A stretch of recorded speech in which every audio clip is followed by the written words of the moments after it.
All right, Feisties, welcome to today's episode. This is Kelly O'Mara here with Katie's Affairs, and this week Joanne is out at Cape Epic, but we have the one and only Flora Duffy joining us, also in South Africa.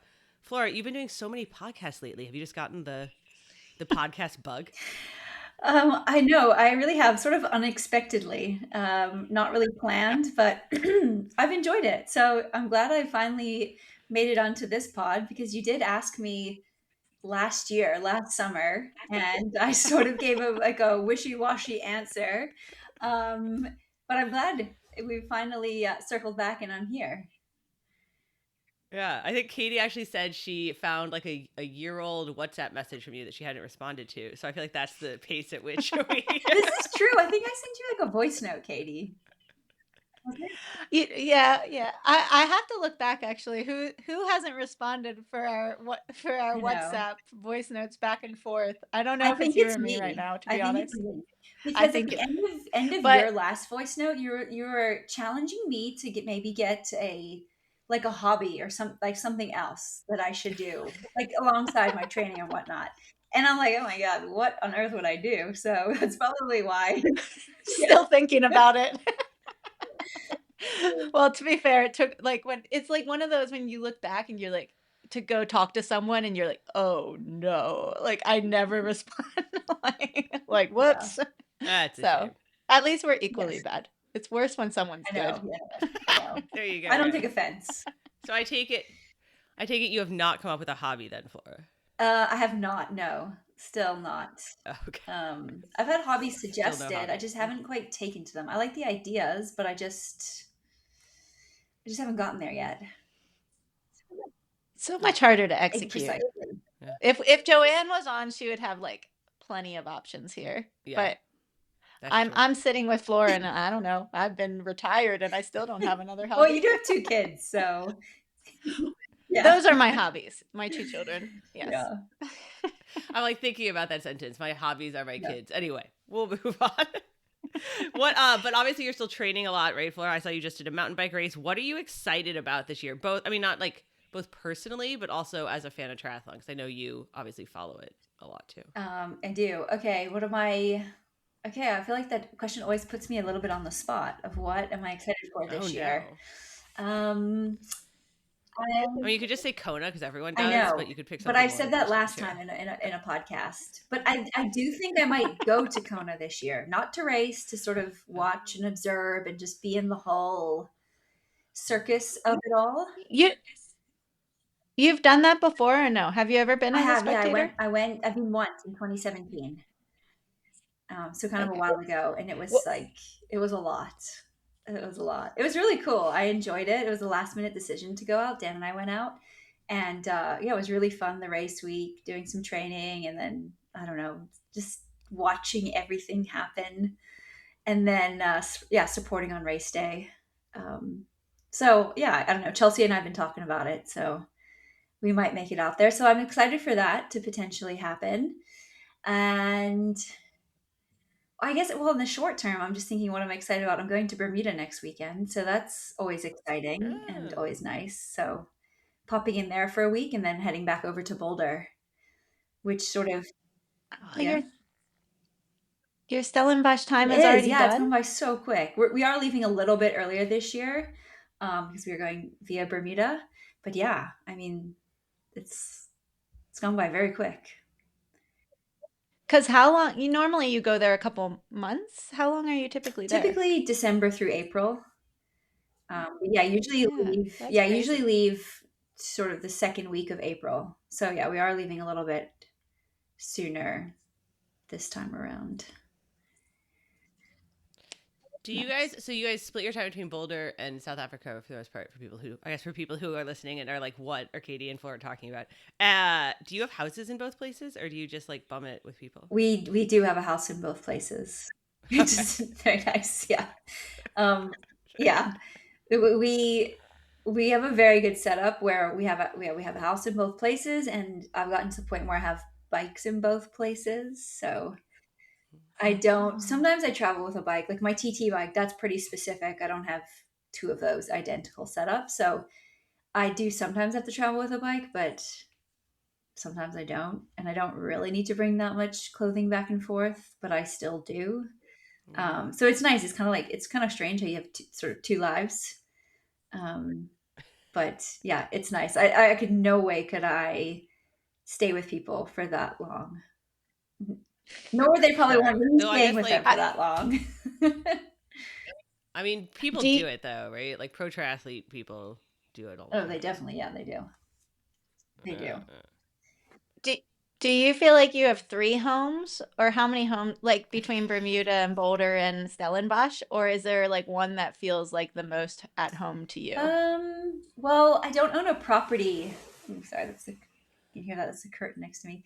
I don't have a property in Bermuda. So I think while it feels like home because that's where I grew up and it's so familiar and I have so many memories there, because I've spent a chunk of my adult life in Boulder and I own a property there Mm. and have a lot of friends there and my day-to-day life, I guess feel like Boulder and Stellenbosch are more like my adult homes. But I mean, I Hmm. do hope when I retire at some point, I would like to spend more time in Bermuda. So then maybe it'll all like, it'll probably shuffle around, spending more time in Bermuda and maybe less time in Boulder. 'Cause I don't know what that's like post triathlon, but I feel like that's also different. Oh Like, yeah, what's Boulder Boulder. like without triathlon or less triathlon? Oh man, that I was like that might be a weird situation for you. I know. So Boulder without triathlon, yeah. yeah, Hmm. It feels like most people stay though. a lot of people do. Like I Yeah. don't feel like, Yeah. Well, it's funny. yeah. Okay. There's there's a lot of triathletes that have retired and live in Boulder and I never see them. So I do know it's possible to live a triathlon. Well, okay, I'm using Kelly's word here, triathlon-ish. Um, Triathlon yeah, adjacent, triathlon related, yeah, yeah, yeah. life. A low-level triathlon exposured life in Boulder. Yeah, it seems impossible, but They people are are, doing yeah, it. exactly, exactly. Interesting. When you go back to Bermuda, because obviously, like, I mean, I went to Bermuda once with you for like a press trip thing, and like, you're like, people come up to you like in the streets, like it's a lot. So when you go back to Bermuda, is everybody like very excited you're there? I mean, yeah, people are, very friendly and will come up and say, Mm-hmm. hello or nice to see you back, Flora. Or if I've just done a race, congratulate me on it or chat, ask me a few questions about it. If I'm back after an Olympics or something. So yeah, I mean, people do recognize me there. It does sort of ebb and flow depending on how much I'm racing. Yeah, like in a build up to an Olympics and after Olympics, it's very different from, like now when I've had a year with injury and I haven't raced as much. So I'm a little bit more low key, but I mean, yeah, people do still recognize me, but I mean, it's nice. It's cool that Well, they follow my career and, um, yeah, I guess you can feel like bad when people say hello to you and Sure. say it's nice to see you. and when you're there as like, because when we've been there for Bermuda for the World Triathlon Championship Series, it's like not just sports related.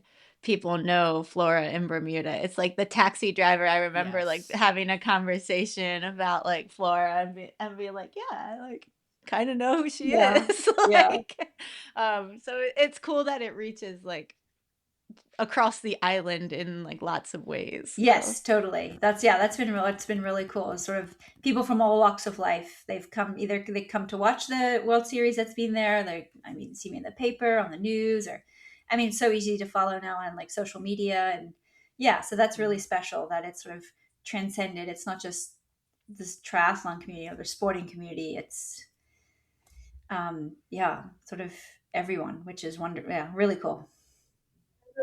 And when we went to Claremont, we were in Claremont for the like our development race. There was a Yeah. Bermuda team there. Hmm. Like they probably had, I don't know, like 10 athletes. Like it seemed like they had a whole bunch of kids and I was like, "Wow." I mean, I Because guess it's that's like like the closest. 60,000. It's like 60,000 people or something, right? Like in It is, Bermuda. yeah, I think roughly 64,000 Yeah. people. But they did, yeah. They try to send a team to those Claremont races every year. Hmm. Yeah, so it's pretty Yeah. cool. And they probably all were from Tri-Heads, which is the local triathlon club, which is the club I was part of. And yeah, that has a really strong um, membership and weekly following of kids that go there every Saturday to do triathlon training. And then I think they organize some other sessions in the week for older kids. And then they look for racing opportunities overseas and fundraise and organize and get the kids over there so that they can be exposed and do these races. So yeah, but it's pretty cool because they're all there in like their pink shirts. I saw a photo in the newspaper and I'm like, oh, nice. Oh. Yeah, it's pretty awesome. That's crazy. I feel like well, one, I feel like people should know it's actually like a very easy flight from the East Coast. You should just go to Bermuda. And then two, it takes like 3 hours to bike around the whole island. I'm always like, how do people Ironman train there? They just do loops around the island? Yeah, I mean, but 3 hours is pretty decent. But yeah, I guess for Ironman you do. But yeah, it's pretty easy to get to from like there's multiple direct flights from the East Coast, only like 90 minutes from New York. So just a quick hop. And Very cool. cruise And ships. My sister and my parents go on the Really? cruise. Ah. I Yeah. love it. I forgot about cruise ships. Yeah, multiple cruise ship options. So yeah, there's many ways to get to Bermuda. Bring your bike, cycle around. It's really pretty riding. And I mean it's a little the roads are a little tight, but I always really enjoy riding there. It's very beautiful and engaging. And it's bigger than you think because yeah, people think, well, how do you do like an hour ride there? But you can get a 4 hour ride. I mean, you do have to like ride every sort of major road and do a whole lap of the island, but it is possible. Now, time, You have to know yeah, Bermudian yeah, to send you on the right directions. Like I would contact Flora before the races and be like, where yes, should I go do an open water swim? Where should I that ride? is very true. And I'd be like, go out Oh, early, go this way, that way, yeah. Yeah, do you think everyone in the World Tri Circuit was contacting her, Katie, to be like, where do I ride? You know, it's something as a coach now I'm a lot more aware of like contacting people out of the blue than I ever was as an athlete. Like as an athlete, I'm like, oh, no one else is doing this. And now I'm like, everybody else is doing this. I don't know. What did you were you a hot I got a few, but Hot not too tips. many. Not too many. Yeah. I think people also with just me? Strava It these was a days, Katie they would thing. just, they can just go on and then find routes. I mean, there's a huge cycling community in Bermuda, so many routes uploaded and yeah. So Sure. just That my makes sense. friends. I didn't mind Katie messaging me. I just want to go, I want to swim depending on the wind direction. Phew, this could have been a much worse podcast if Flora's like, Yeah. Oh, darn God. Katie. Katie, this messaged is me why I before didn't my respond to your races." Yeah. WhatsApp. Yeah. Yeah. And All right, I had promised that we actually were going to talk about like triathlon news before we had talked all about, but then we just got sidetracked about Bermuda. It's fine. we did. All right, so triathlon news. Since you've been all hot on the podcast circuit and you're all up on your commenting on triathlon news, this past weekend we had Dallas 70.3 that Jackie Herring won, and I want to talk to you guys because they canceled the swim for the age groupers, but they shortened it for the pros. And there's obviously been like a lot of internet chatter, some of it misinformed.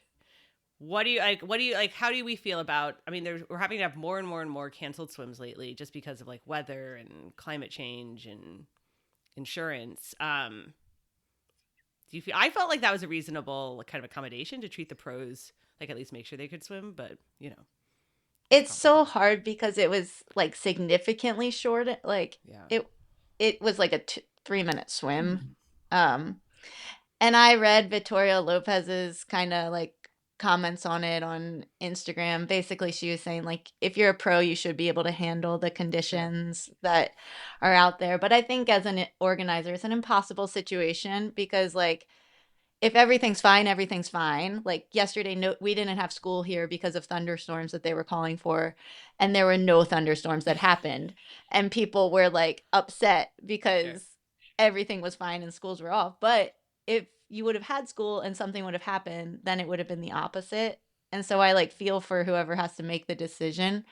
I heard from our athlete who raced there too that it wasn't that bad for the water. So I don't know. It was because it was a wind issue, right? And so like there was like 50-mile-an-hour winds, and so they couldn't. They were they were having a hard time getting this water safety personnel out and back. Like that's I think was the major. And the amount of safety personnel I think that they had on the water. And if you don't have enough people to keep people safe, then no one should be swimming. Right. Yeah, but it's definitely a tough one because then it changes the whole race dynamic. And you're a professional. I mean, okay, the age grouper is one thing. I get that. That's a whole, like, that's loads of people that you need to keep safe, and it's not their job. But then, yeah, the professionals that are there that want to get a paycheck or need the swim because it changes the whole race dynamic. That's a strength of theirs, and then suddenly it's removed. It's definitely not the easiest thing to deal with and manage when you are a professional and in that race. Because what does a 3-minute swim do? Like, you run in the water and basically run back out. I don't know. Yes, I believe Yeah. Lionel actually led. No. Yeah. There we go. There we Well, go. he did because So he went off there we first, go. right? Did they swim? Probably not. Like, Yeah. they did a staggered start too. So they were sending everyone off in like 5-second increments. So it wasn't like packs either. Or Yeah. so it's just, I don't know. I have a hard time like judging whether it's Sure. right or wrong. I feel like as an athlete, you kind of just have to like respect the situation of whatever those who are putting on for the sure. race and move past it. But yeah, for sure. I always hated how triathlons, when you can't swim, become a duathlon, because I'm like, this is entirely different sport. It's like I've had that like before. like Oh, I'm sure you have, like Katie, too. But like, when my last Xterra Worlds in Maui, it was massive surf. Like, and we knew this days and before because they have the reports, and so the Maui County lifeguards, they were like, "There's absolutely no way we can let anyone in the water." And they're like, "Okay, fair enough. It's like way above the race organizers' decision." But then we had a duathlon, and I was like, "Are you kidding me? A duathlon in December at the end of an Olympic year?" I was like, "This is unbelievable." Cannot. Yeah. yeah. So I totally Well, agree. what do you think they should do? What do you think they should do instead then? What should they substitute for swimming? No, Eh, not more running. We don't We have a don't good have a good solution. We solution. just don't like It's not a good. this is Yeah. probably the best It's not a good solution. scenario. We don't have a good solution. So I don't know. I think you're just, if you're in that situation, it's just, sorry, it's a terrible. You're just gonna have to like deal with It it. sucks, yeah. Uh, I will say I will say I think it is becoming more common, like, statistically, and I've been seeing, like, obviously all these people are saying, like, oh, it's because triathlon used to be harder, and, like, we used to be. I don't think that's the issue. I think it's that insurance is really, really hard to get now, and liability is really challenging, and so, like, there are certain rules in order for, like, Ironman not to lose their insurance, and there's way more people doing it now. I think Dallas was something like 60% first timers, and you can't. I mean, obviously that's different from, like, pros going off in a swim versus people who have never done a 70.3. So it's just like changing climate. Yeah, I think that's a really like critical point of it, though, is like speaking about age groupers versus professionals. Like, age groupers, I would go minimal safety, minimal risk. yeah. Yeah. Whereas like pros, I think there's a little bit more like thought process for sure behind like the decision making. Mm-hmm. I was also thinking about, like, we've obviously, and this gets to kind of one of the topics I feel like we've all talked about a lot, is the professionalization of the sport. We treat it as if it's like super, super professional, but in reality, this isn't an arena. This isn't a stadium. It's not like every venue is the same. It's very hard to, replicate from things. Like, somebody was like, well, why don't they just buy jet skis? What are they going to do with jet skis? Like, fly them around to every 70.3? Like, that's not a thing, right? Like, so it's like every course is different. You talk about like Oceanside in 2 weeks. Like, if the base shuts down because of, there's no other place to ride. Like, there's not like another stadium they can go to, right? Like, that's not a thing. So Yeah, no, the quick like fixes are very hard. And like they're not just like people on demand, like ready to go for every possible scenario that can go wrong in a triathlon, because there's a lot of them. Yeah. Yeah. And then the other race this past weekend was the World Cup in Lanzarote. And can you guys tell me, it seemed like it had a quite stacked start list. Was that like last minute just because people were like rearranging their schedules with Abu Dhabi, or was it always stacked and I just like missed this? I thought it was definitely a pretty stacked start list. I mean, I mostly paid attention to the women's race. Oh, I have to admit. Mm-hmm. But yeah, I mean, the race was won by Nina Im. correct? Yes. Then Georgia Taylor Brown, and then the Yes, return of yes. Laura Lindemann, which was cool. I really enjoyed seeing her back racing. Well, and Georgia, because they both took years off from racing and kind of were doing different things. So that was great to see them back in there. And then the return of Sophie Evans, formerly Caldwell. Known Yes. as Caldwell. Yeah. And she had a great race, first race back from her time off, giving birth to Phoebe. How long ago? Not A year? oh, 1 year? 1 year. 1 Yeah, year. still, yeah, she had a great race. I don't think this had anything to do with, because Abu Dhabi has been postponed or canceled.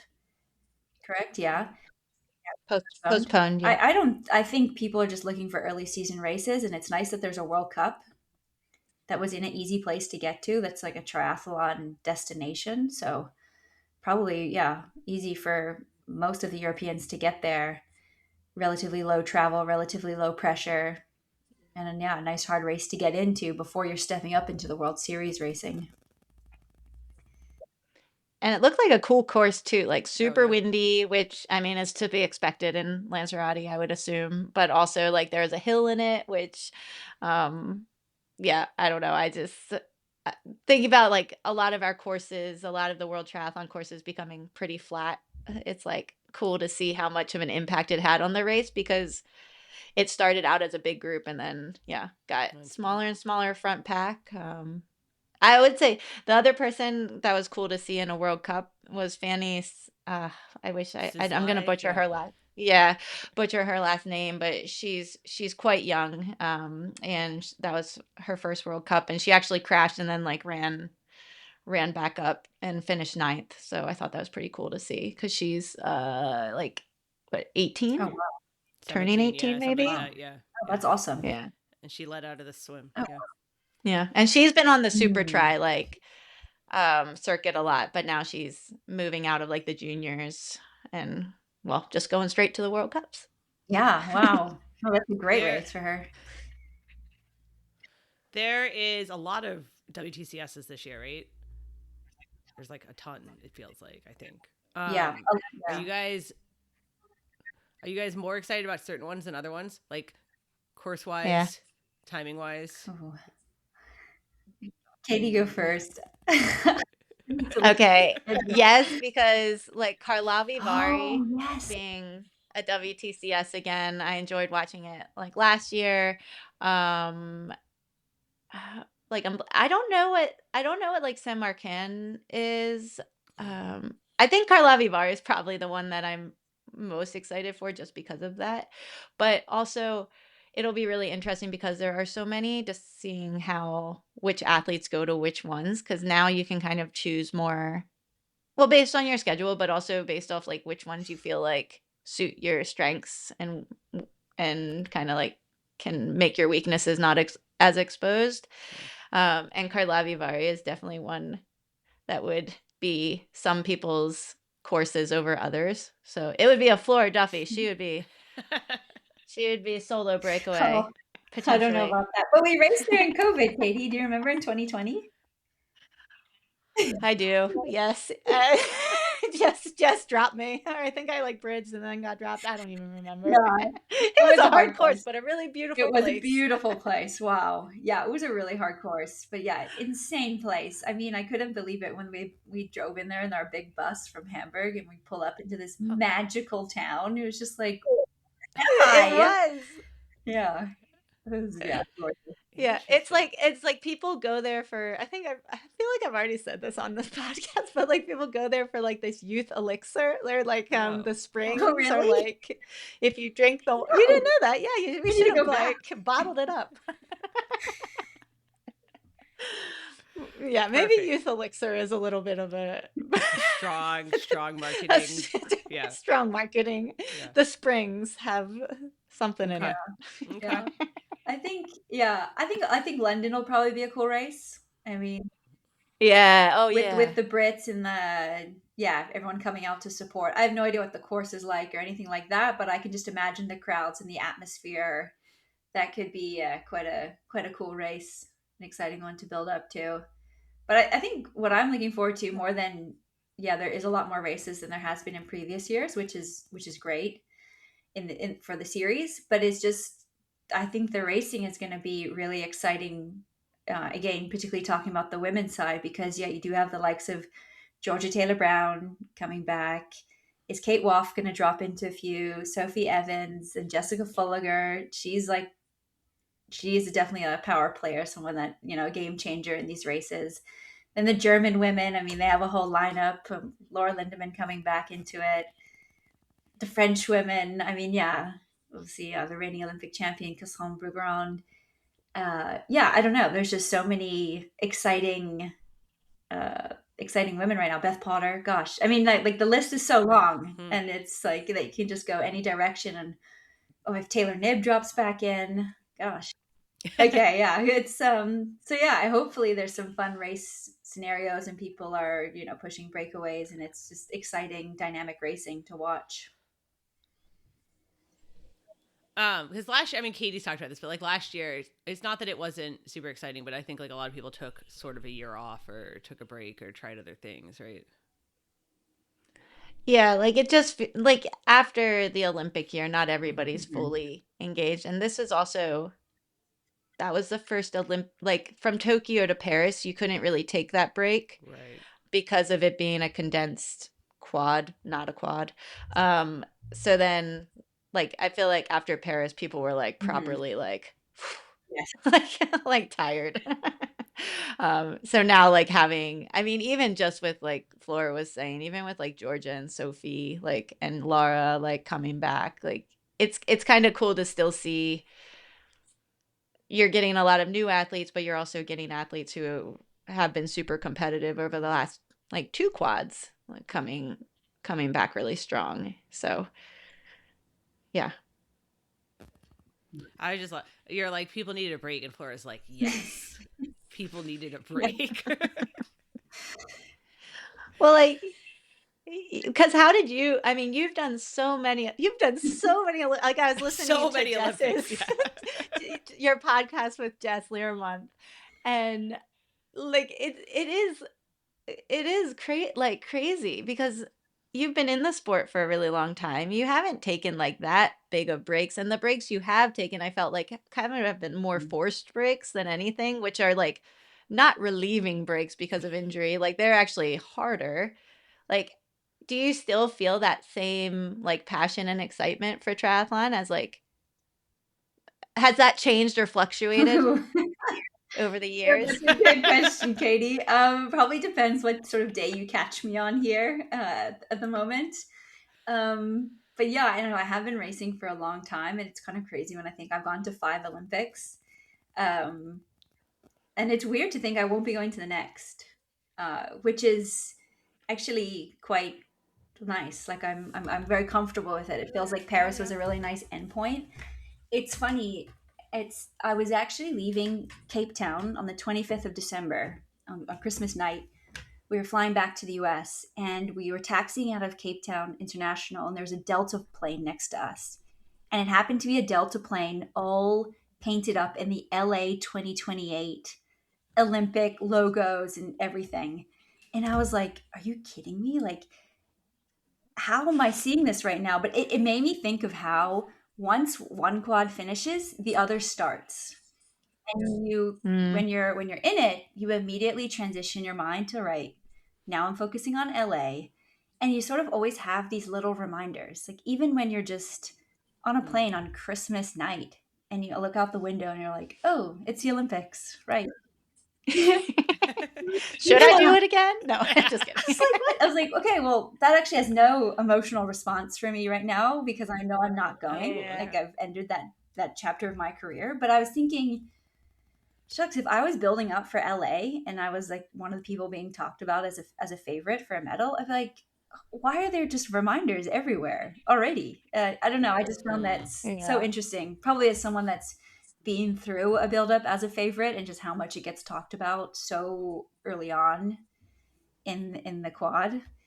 Um, so yeah, where am I going with this? I'm probably I not don't as know. excited and motivated with triathlon as I was a few years ago, and that's primarily because of all my injuries. Just my body not, my mind being excited and motivated and wanting to train, but my body just not playing ball and not really.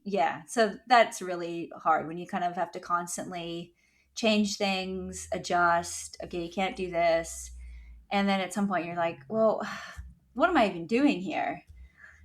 So I feel like I've been sort of having to navigate that a lot more in the last year. I mean, this Achilles injury really caught me off guard this time last year, and I mean, I've had a few other little things since, but it's you think, okay, well, you've been through a lot of big injuries, surely you know how to manage them. It should get easier, but I actually think it gets harder because each one takes a little bit from you, and you don't really, Like yeah, chips you don't really away. get to refill that tank. It's because it's just so stressful and emotional. Um, so I don't know. I think last year was pretty tough on me because I was really quite excited for the T1 to actually tackle a full T100 series season and some 70.3s, and I done quite nice work over the winter, and then it was just like felt like this sabotage with like my body giving out and my Achilles, and just kind of going down one path to fix it, and then you're like, oh, that doesn't work. Okay, now let's go down this other path. Oh, wait, that's not really working. Okay, now we've actually realized it's your Achilles and your plantaris. Okay, now we've got to treat this and this, and it's like, oh my gosh, and before you know it, you're nearly at September, and you're like, okay, well, Right. so yeah, those things just really they take it out of you. They knock you. So It's pretty crazy because as like you're like being in the races with you after your like comebacks from injury, like as you, I didn't see all that. I'm always like, if Flora's on the start line, she's ready to go. Like, and it's like the confidence. I actually, one of the things I was thinking about coming in the bus has that's like, is Flora always confident? Because like in my head, I'm like standing on the start line, I'm like, you are the athlete who I wanted to be like. You were the athlete with like the most armor in the sense of it didn't matter like what the race was like, Flora was going to excel. Like it didn't matter if she's been out for like a month or a year for like injury, like if Flora's back, she's going to crush it. And like did you feel that way like getting on start lines, or was that just like my projection That just, onto yeah. you? And it was also like a race that I always think about is like you being off the front at a World Triathlon Championship Series in Bermuda all by yourself the entire like race. And that was a really impactful race for me watching because the next year when I went to Bermuda, I was like, I want to do Flora. Like that, like, and like, I didn't do it quite as well, but I did it like, I mean, I used a few more people on the bike than you did, but like, it was really inspirational. And like, just every time you've been able to come back, which I totally like, I, I know how like wearing those injuries can be, and like you're saying, like it's just so hard when things like stack up. But and yeah, like did you always feel ready to like once you got past the injuries, were you able to just like shift into like, all right, let's go. Like it doesn't matter necessarily how much I've been out. it's definitely something I've consciously worked on, sort of that side of things of when you are returning back from an injury and you know you're not 100% ready, but I've yeah. So maybe I didn't show it externally, but I definitely would feel it internally if it was one of my first races back from an injury or even like a first race of the season. You always have like a bit of extra nerves and you're a bit uncertain about yourself and you don't know where everybody else is at. But it's something that, yes, I would try to project myself because someone once told me, they were like, I was coming back from an injury and they were like, well, don't you forget, Flora, that everyone's looking at you, and just remember that. It's something along those lines. And I was like, oh yeah, Yeah. they are. So I guess like I may as well be confident and act like nothing's bothering me and I'm all good and I'm fit and I'm ready to go. But I feel like that's making me stepping into my like racing persona. Right. And it is something like it is on like the mental side. If nothing is bothering you, then you can step on that start line and bring your full self, and you're not worried about the weather or the course or it's raining. And yeah, like, okay, everybody else is probably freaking out about this. I'm not going to. And hopefully somehow psychologically they pick up on that and gives me a little bit of an upper hand. So it sounds like it worked. It sounds like it worked. Well, yeah, no, it did. It definitely did. Like, did I work. always thought of you like as just one of the most confident athletes on the start line. And yeah, now on the other side, I'm like, was Flora Yeah. nervous? Like, but if someone would have told me what you just said, they told you about, like, just remember everyone's looking at you. I don't think everybody would have that same reaction of like, well, let me show them like it is. Like, which I think is super cool. It just shows like, yeah, it shows that competitor mindset. It shows how you embrace like a lot of like the pressure when I do agree. Like, someone had told me once, if you sit up straighter and like puff out your chest, like in race briefing, that like you will exude confidence. And like, that's what I always would do in race briefing. I'd always be like want to sit like kind of like cowering, but I just like sit straight up and try to take up space. Yes. And I think those things, like, yeah, they do. I think they look good on the outside, like in your benefit, but then B, I always felt like if I did it, I did like take that in a little bit of like, even if I wasn't confident, it was like, ooh, let's got this little bit of confidence in me. Yeah. I mean, I think those things matter, like your body language. I mean, when you're around the athletes and the days before the race, yeah, how you're projecting, what your body language is. Like, do you look nervous? Do you look flustered? Or are you just cool, calm, and collected? And like, I would always pick up, like, it's weird, in 2020, I was in Girona. So I would often, to the few races, be traveling like the same day as Vince. And I would always pick up on him and I'd be like, wow, he is just not bothered by anything. I'm like, Yeah. I He need to is be more, not I bothered need to by be more like anything. that. And it's amazing Yeah. when you see somebody being like that and you're like, huh, well, of course you want to be like that. And just sort of, it does totally change how you're feeling about going into the race and the nerves and everything leading into race day. Yeah, I would say like you and Vince projected like similar vibes, whereas like She means it in Jess, a Well, good that's a way, compliment. okay? She I'm means it. taking it. I'm taking it. yeah. No, I mean it as a compliment. And like Jess and Georgia were funny because I always felt like they were confident, but like it was in like silliness or like being like super relaxed that you're like, oh man, they're not even bothered about this like type thing. So it's like funny just to like see confidence portrayed in different ways with like different people. But yeah, I would say that you and Vince had similar, like, you're just cool, like you've got this handled. You've been like, even to again, when I was like kind of going back in my mind about when you came on the scene, to me, I'm like, Flora's been crushing World Triathlon Championship Series for decades before I even started. And then like when I really listened to it, I was like, it was like 2 years before I started. Like, I think maybe not even. Like, you were just like, yeah, you were like a little bit, what, like maybe one or 2 years. Yeah, but not even. Like, I think we were actually pretty similar in sort of our trajectory up, Like, and then we battled each other for a while at our top. yeah. Ah, the I good old know. days. They No, were. The just good kidding. old were. days. The good They old were. days. That's so funny though, because okay, so I was sitting here like you two have your own history and your battles and everything. But I was sitting here listening to Flora talk about how hard it was to go through injury, and you're like, oh, she was so confident. You know what I remember? I remember being at your house sometime before Tokyo because we were shooting a video, and you'd been dealing with injuries the whole time.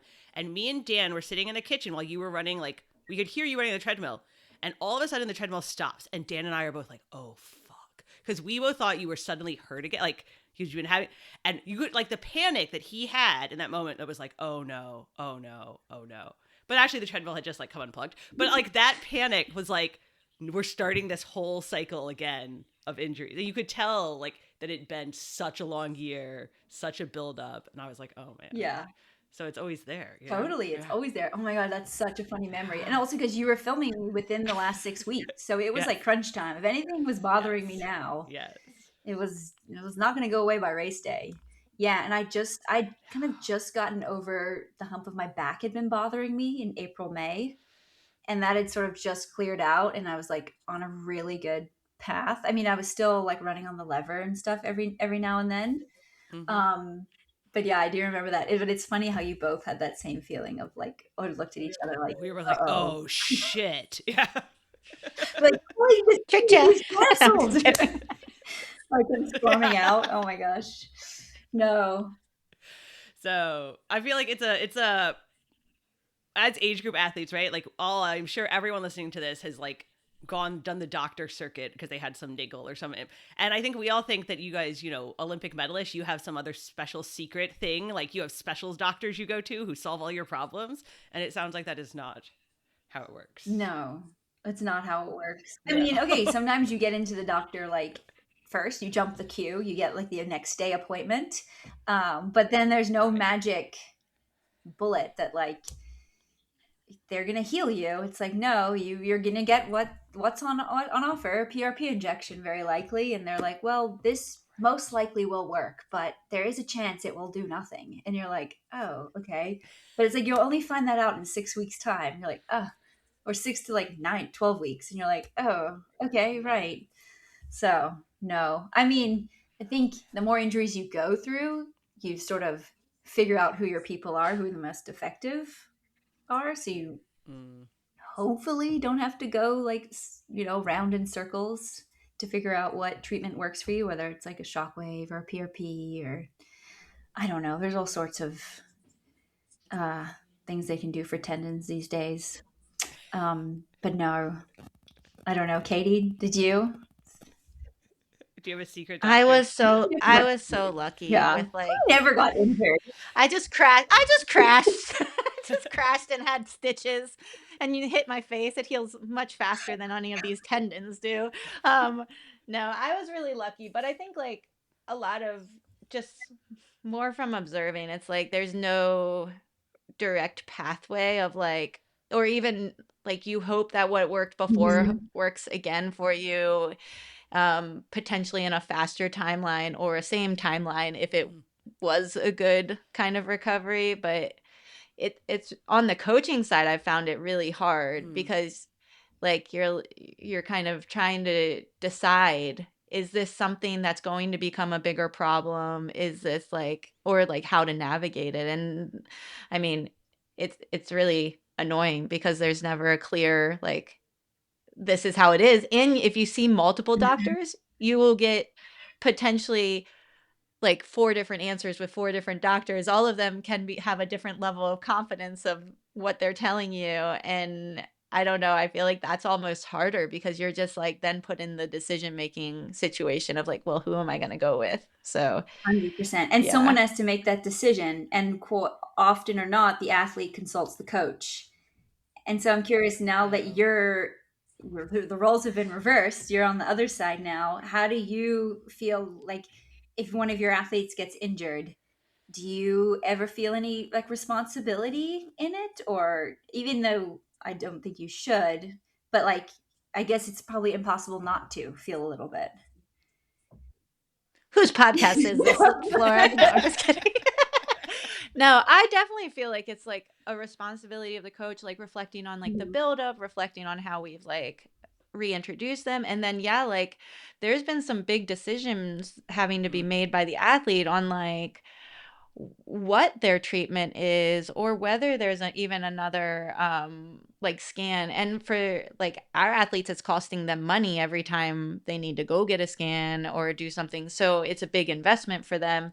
And I do feel like it's really like I right now I'm in the stage where I like lean on another mentor or go to somebody who I think has experienced similar things, because a lot of like the goal is to find someone who's had a similar like a similar injury that might be able to guide that recovery process. But I think it's hard as a coach, and then you want to exude confidence. Like I always love the confidence that my coach had, that Joel always had. And like some of these decisions you like are just really hard to you don't want to sound soft or uncertain, but also overly confident and like, I'm not a doctor. Like, I don't know. So like, let's just get you, basically, so far my thing has been like, let's get you to someone who I really trust and get their feedback and like we'll make a decision together. But I think it's hard. I think it's hard as the athlete, hard as the coach. And I think the problem is like, you kind of have like those like, we didn't make the right decision. Like, and that's hard on both sides. But You're like, right oh, now, like I think 10 weeks pass and you're like, oh, that didn't work. Yeah. But the difference for our athletes in a good way is that like they're developing. So like taking time off for them is going to benefit them and like solve a lot of issues where like when you're racing at the top level, like floor, like your races, every race is either like you're making money or it's the Olympics or it's the World Championships, and they all matter, which I find to be like a much higher, like higher level because I'm like, well, yeah. And like, there's probably things that you train through because you're like, I just need to make it till actually, I don't even know what day the Olympics was, August, whatever, July 31st. I don't know. But, like, whereas like for ours, it's like, okay, just take the time off. Like there's going to be another race. Like, let's just plan on the next race. Okay. Wow. Yeah, that makes sense. Am I doing it right? Am I doing it right? Yes. It's really good to me. I was like, yeah, okay. Yeah. All right, we're going to take a quick break to hear from our sponsors, and then we will come back, talk about what's coming up. Let's face it, as much as most of us love being outdoors, sometimes the outdoors doesn't love us. Like when it's 10 degrees below or pouring rain, or sometimes you've got a workout on tap that's just hard to do outdoors. Well, great news. We have partnered with Wahoo to offer you a special deal on the Wahoo Kicker Run, a revolutionary rethink of the traditional treadmill that will convert even the most diehard treadmill haters. I know because I was one. The Kicker Run is engineered to bring outdoor running straight into your home. With a push of a button, you can set up this machine to match your pace automatically, so you can just run, and it automatically adjusts with you instead of the other way around. By far, my favorite feature. It also has terrain simulation, so the deck feels like I'm on hard-packed trails with just enough give but no bounce. There's even a lateral tilt feature which mimics real-world terrain, varying the side-to-side angle to keep your muscles ready for outdoor running. Finally, the Kicker Run has unmatched connectivity. It seamlessly connects to the Wahoo ecosystem and third-party apps, so you can simulate routes from Strava or Zwift.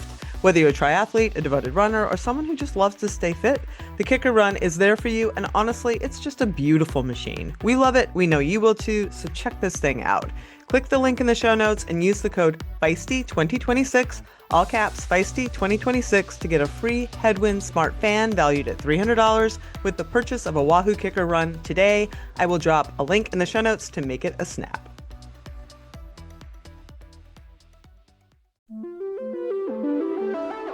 Feisty triathletes, if you're looking for new shows to listen to on the trainer or extra insight to help you race your best this year, then we have 2 new podcasts I want to make sure you know about. First up, we've relaunched the brand new Feisty Women's Performance Podcast, hosted by Dr. Erin Ayala, to provide women with science-backed answers to their health and performance questions based on research actually designed for women. Like, too often, sports science is based on men, and answers to even our most basic health and training questions come through a male lens. That's why this podcast aims to cut through the noise and get active women the insights they need, whether it's how much protein you actually should be eating or how to manage sleep disruptions. The Feisty Women's Performance Podcast is out now with new episodes every Monday. And then our second new show is actually a show many of you may listen to already, but that's coming and growing under the Feisty umbrella. Trail Society, the iconic trail running podcast hosted by 3 amazing women, Corinne Malcolm, Hillary Allen, and Keely Henninger, covers all the science, training questions, and racing news in trail running. We're welcoming them now into the Feisty family, starting with their first 2026 episode featuring the amazing Western States winner, Abby Hall. So if you're looking to hit the trails this year, and who isn't, check out their weekly shows every Tuesday. So press pause right now and go follow, bookmark, save those 2 shows, Feisty Women's Performance and Trail Society, for your long run listening.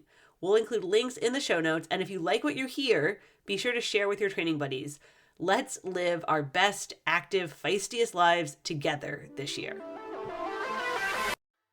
Hey Feisties, it's Ella here from the Feisty team, and I have to tell you about something that's been a game changer for my recovery ever since I tried it for the first time 3 years ago. Pillar's Triple Magnesium.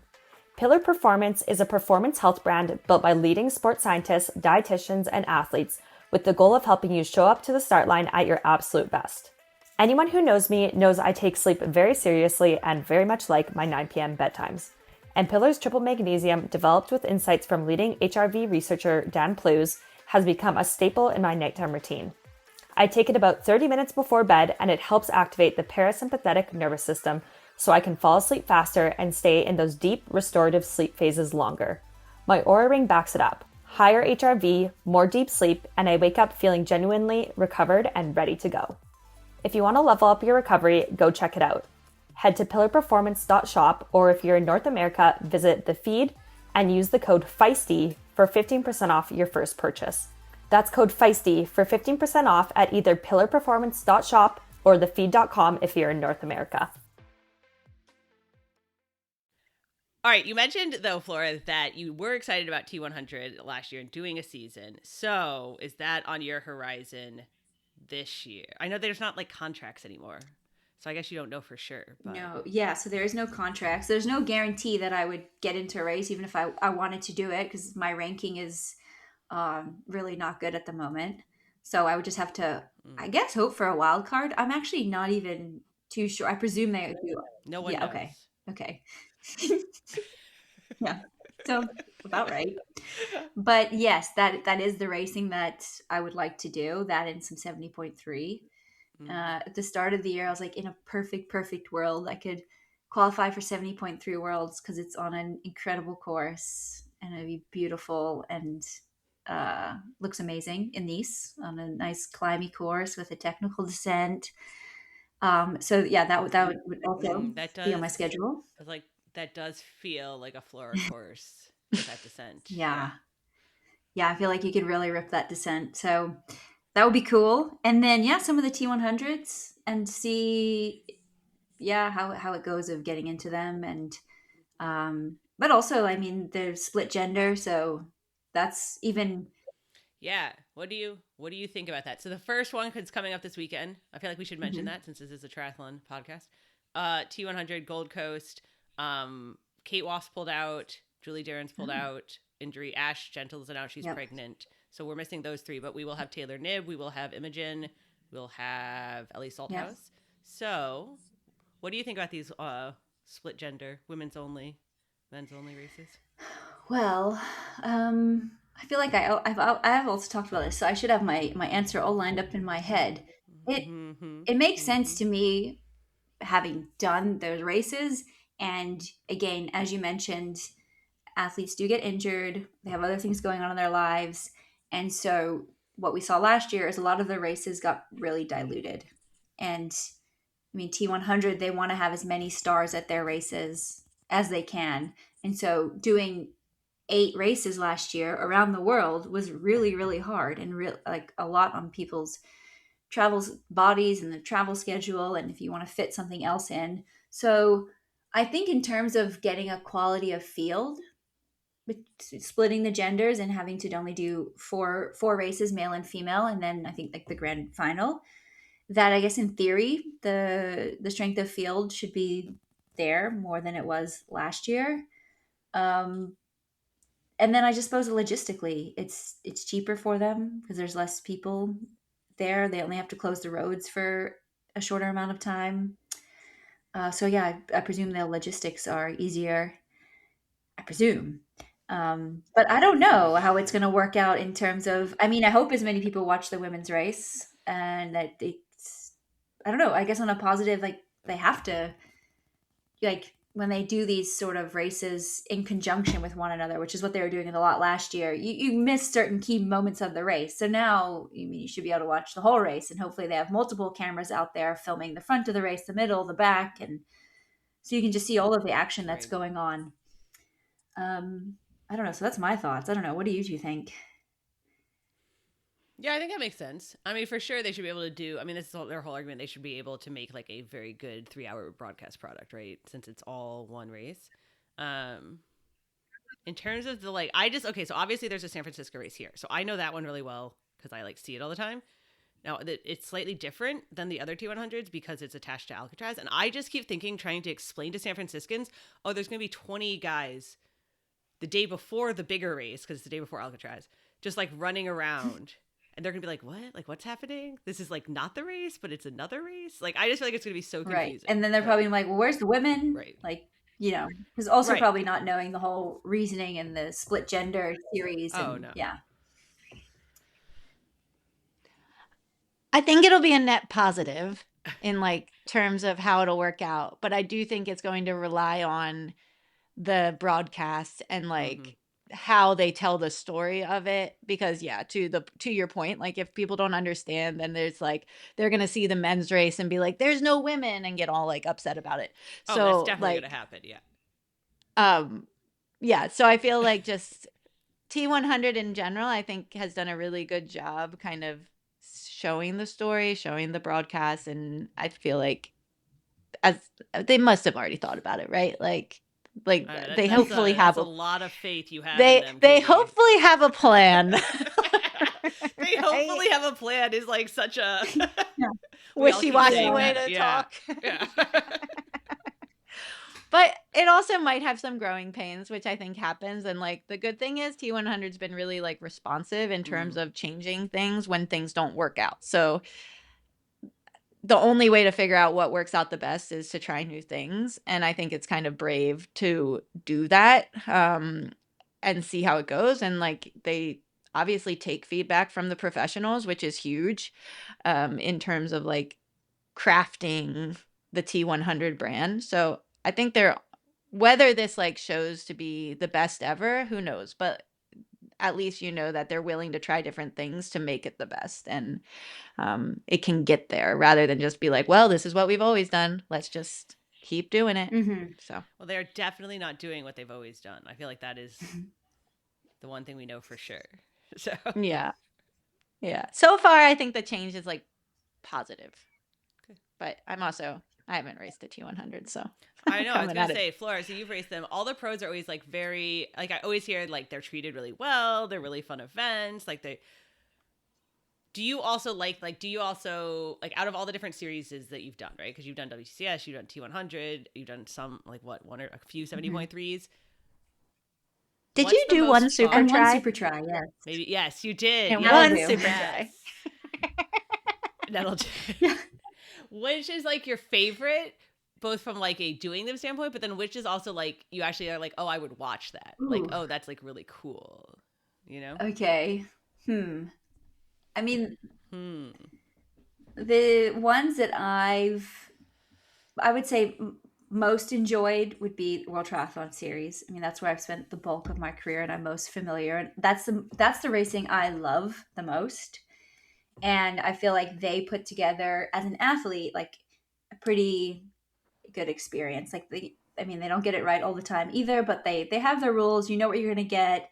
They're pretty well established. Everyone's quite well trained. It's not like, so-and-so is going to get special treatment because they're the big star at the moment, or they're from a bigger country or federation. Like, I don't know. I've always experienced that to be pretty equal. And we've raced in like quite a lot of cool places. And then, then I've also raced the T100, which has gone through a few iterations, even just the time I've been exposed to it. Because I did the PTO Dallas. No, wait. Collins. No, I did do the Collins Cup. Cup. Oh my word. And I did do the PTO Dallas. You did the US Open. Oh yeah. So I have done those early races, and then I have done the T100. And I will say they do put together a really good race experience. We're really well taken care of. We always stay in nice hotels. Like, I think we have to stay in a 4-star hotel or better, like 4-star at the minimum.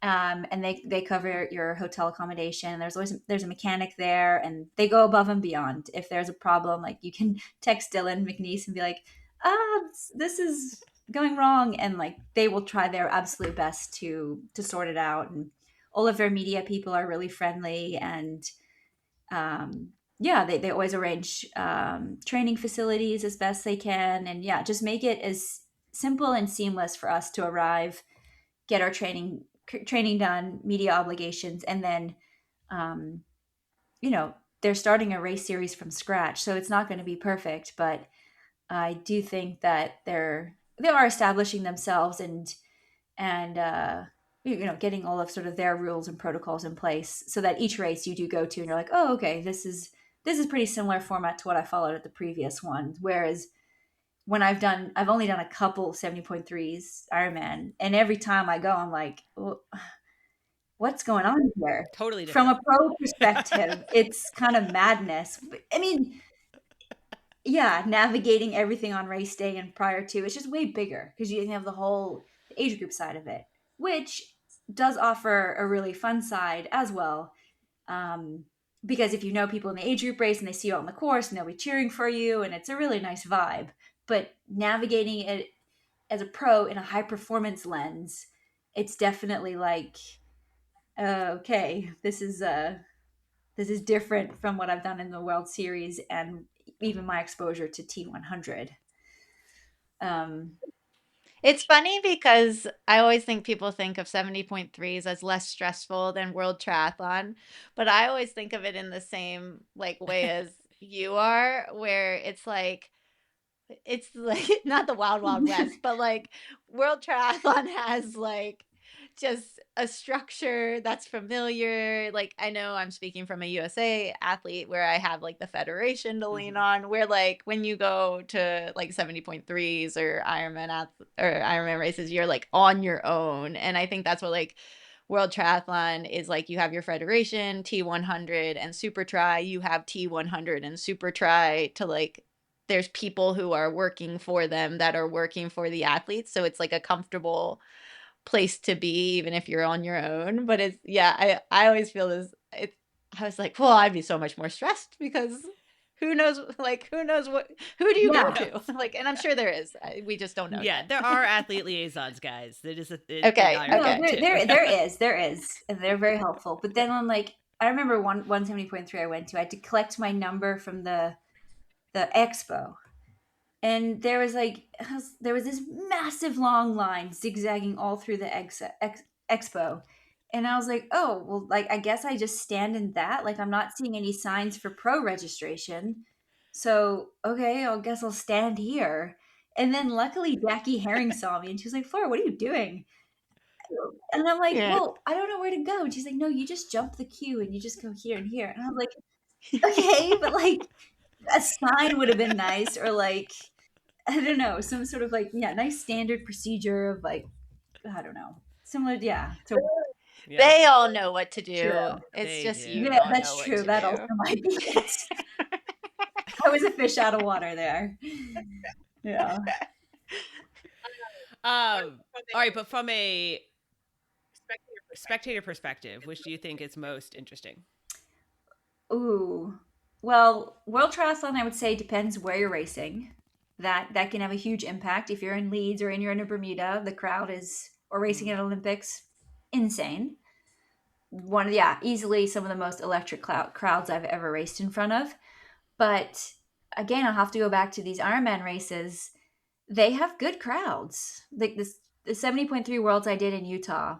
Um, I was Mm-hmm. pretty amazed. I mean, people travel there with their families or their partners, and they're on the sidelines cheering, or the men that are racing the day after come out, and because you have your name on your number is your name at a world champs, that they'll just cheer for you, or they know who you are. And I was, yeah, it was. I would say it was a really cool and a nice, like, special environment. Um, when I was running, as I was suffering along. So, and I haven't quite experienced that in T100. I will say, in the few that I've done, they haven't quite been able to get that sort of crowd atmosphere. But you've also done a bunch of other, I don't want to say lower key, but you've done some mountain bike races recently, right? How did those I stack have, up? yeah. Yeah. They were a lot of fun. I mean, in terms of crowds, you're pretty remote, so there's not huge amounts of crowds, but I really enjoyed it. It was kind of nice to kind of be out there by yourself and just navigating the elements. And there is quite a few marathon mountain bike races in Stellenbosch and surrounding area, sort of January through March in the lead up to Cape Epic. And the women's racing here, the men's racing too, it is insane, the level. I mean, lots of internationals come and base themselves here. So the race that I lined up with had some of the best mountain bikers in the world there, and really good local riders who are also do really well overseas, and they're all preparing for Cape Epic, so they're all like, quite fit, and this is their thing. So it's a bit intimidating for sure. I definitely wasn't rolling around with my confidence that I do at a World Triathlon Series race. That's for sure. I was at the back, and which I should have had more confidence. I should have started further up because it did kind of screw me over when we hit the first single track 15Ks into the race. I was at the back, and it was just chaos back there. Excuse me. That's what I imagine. Get out my way. Yeah, more like that actually. Not excuse me. Yeah, but then so then the whole race just blew up, and then I was kind of by myself. But then it was fine because I was like, well, I'm racing this, but I'm also not really racing this. I'm just exposing myself to something new. And so then it was nice. You worked hard, you caught some people and rode with them for a bit, then, try to get some more. And yeah, I had a really good time. And it's definitely something I would do more of. I would prepare a lot better next time. But it was good fun. It was hard. I was like, oh, it's a 70K mountain bike race. It took me about like 3 hours. So I was thinking, oh, it'll settle in at some point. No, but it's like full gas the whole time. I was like, wow, this is crazy. But it was really cool. Are you in good bike shape right now? Not really, no. Okay. No, I that was kind of like, well, when I did the race, that was me sort of being like, okay, because I've been kind of like gradually getting back into my training, but that was a moment I was like, okay, I want to do this race, and that gave me a lot more motivation to then start sort of notching things up. So it was a good kick up the butt and a good fitness boost. That's the thing. Yeah. So when you say you were ramping back up your training is this from like last year and everything kind of being up in the air last year? Mm-hmm. Yes. Yeah. So last year when I realized racing just wasn't going to happen, sort of September time, I took October off. And then from there just built up pretty slowly and just kind of kept it pretty chill and decided just did what I wanted to do. And just I was in Boulder for a lot of that, and just, okay, if the weather was good, then I would ride a bit more, but if the weather wasn't good, then I wasn't gonna make myself go ride the trainer for 3 hours. I would just do a 2-hour ride or a 90-minute ride outside if it was super cold. Do you know what I mean? So just kind of going with what the weather and the environment and how I was feeling, motivation wise, which was quite nice. But then as I got to Stellenbosch, and you're in warm climates and there's more athletes around, you have more daylight, that definitely helps with the motivation and sort of desire to train more. So now you're remotivated is what I'm hearing. Well, wow. It has its moments when I am more and when I am less. But yeah, I'm just kind of taking things as it goes and seeing how my body responds to the training. I can't put too much pressure or force things because, I know I'm prone to injuries, and I don't really want to go through another sort of long injury again. Yeah. We were just talking obviously about the like professionalism of, the WTCS versus 70.3, but then you're out there in like the bush doing a mountain bike race. How do these things all fit together, I feel like you're not going to, basically, I don't feel like you're saying that you're going to become one of these like privateer mountain bikers that does gravel races. No. No, definitely not. No. No, I like racing right here. Also, the reason I did that race is because it's on some of my favorite trails. It's just down the road from my house, and it's a really good, well-organized mountain bike race. But no, I have no desire to be a privateer and go do all these crazy long gravel races.